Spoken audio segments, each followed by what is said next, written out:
Halo, perkenalkan nama saya Nurul Fajriyah. Saya di sini akan mempresentasikan final text mengenai market strategy for expanding new market segment.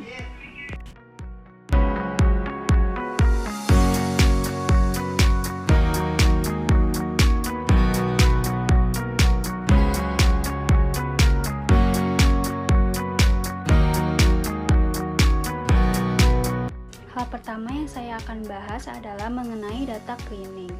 Saya akan melakukan cleaning data dari dataset yang telah diberikan.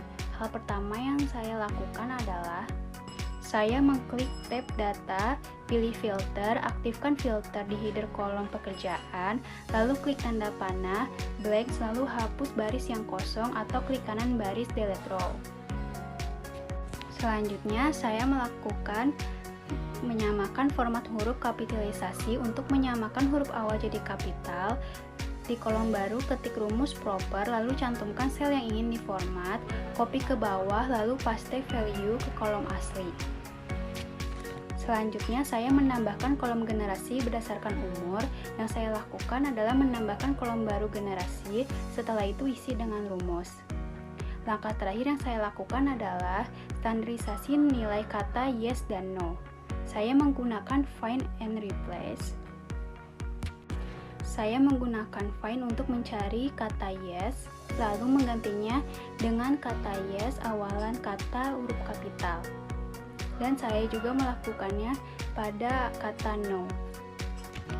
Pada slide selanjutnya, saya akan membahas 3 visualisasi data atau grafik dari data yang telah dianalisis berdasarkan dataset yang telah diberikan. Yang pertama, pie chart untuk distribusi nasabah berdasarkan status deposit. Yang pertama saya lakukan adalah membuat pivot table untuk mengelompokkan data mengenai deposit. Lalu berdasarkan data yang telah dianalisis, mayoritas nasabah melakukan deposit sekitar 80%. Ini menunjukkan bahwa tingkat partisipasi atau adopsi terhadap produk sangat tinggi, yang artinya sebagian besar nasabah bersedia melakukan deposit, menunjukkan potensi loyalitas atau kepercayaan terhadap layanan. Ini bisa dimanfaatkan untuk meningkatkan cross-selling produk. Pada grafik kedua, saya menggunakan bar chart, di mana yang saya lakukan pertama adalah membuat pivot table untuk mengelompokkan data mengenai rata-rata yang dimiliki setiap generasi. Berdasarkan data yang telah dianalisis, generasi Gen X memiliki saldo rata-rata tertinggi, diikuti oleh Gen Z dan milenial. Baby Boomer justru memiliki saldo paling rendah, yang agak tidak lazim mengingat mereka lebih senior. Yang artinya, Gen X adalah segmen paling potensial untuk pengembangan layanan premium karena mereka memiliki rata-rata saldo tertinggi. Baby Boomer mungkin mulai menghabiskan tabungan untuk pensiun, sehingga saldo mereka lebih rendah.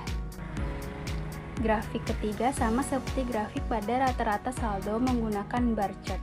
Berdasarkan data yang telah dianalisis, Gen Z didominasi oleh yang belum menikah, sedangkan Gen X menunjukkan keragaman status pernikahan. Ini penting untuk penyesuaian penawaran produk seperti KPR dan asuransi keluarga. Slide selanjutnya, pada pembahasan market strategy yang saya tentukan ini, saya hanya fokus kepada Gen X, Gen Millennial, dan Gen Z. Karena berdasarkan data yang sudah dianalisis, 3 gen ini yang memiliki pengaruh paling besar. Sebagai business analysis product development, market strategy yang saya tentukan adalah dengan membagi pasar berdasarkan kelompok usia dan perilaku atau biasa disebut dengan segmentasi pasar, karena setiap generasi punya kebiasaan yang berbeda, gaya hidup berbeda, dan kebutuhan produk yang berbeda. Tujuan dari mengelompokkan segmen pasar ini adalah agar produk dan cara promosi bisa lebih cepat dan tepat sasaran.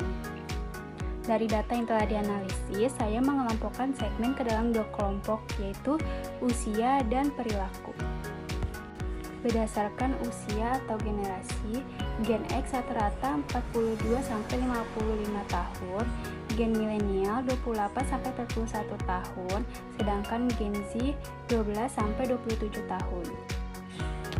Berdasarkan perilaku, Pada Gen X, biasanya mereka mempunyai dana besar dan butuh keamanan yang lebih.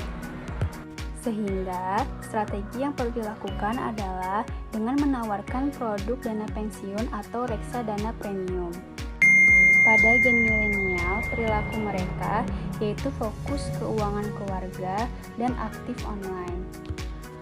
Strategi yang harus dilakukan adalah dengan menawarkan produk tabungan properti atau asuransi. Lalu pada Gen Z, mereka cenderung lebih aktif di sosial media, suka kemudahan dan cepat bosan. Strategi yang harus dilakukan adalah menawarkan produk tabungan instan atau aplikasi mobile.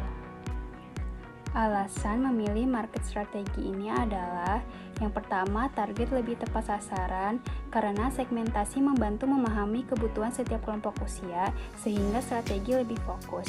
Yang kedua, efisiensi biaya promosi karena iklan dan penawaran dapat disesuaikan dengan perilaku masing-masing segmen, misalnya Gen Z via TikTok, Gen X via email.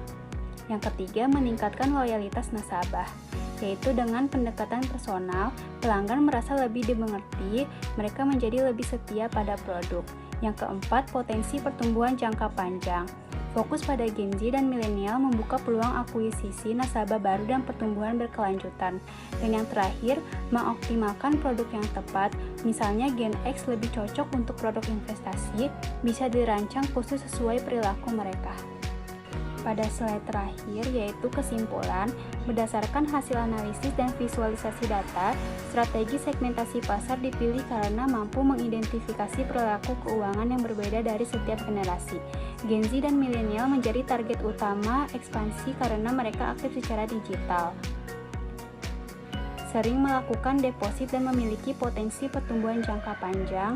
Sementara itu, Gen X memiliki kestabilan finansial yang tinggi dan cocok untuk produk investasi bernilai besar. Baby boomer tidak menjadi prioritas karena aktivitas keuangannya cenderung pasif. Dengan pendekatan segmentasi ini, perusahaan dapat merancang strategi yang lebih tepat sasaran dan efisien untuk pengembangan produk dan pemasaran. Sekian presentasi dari saya.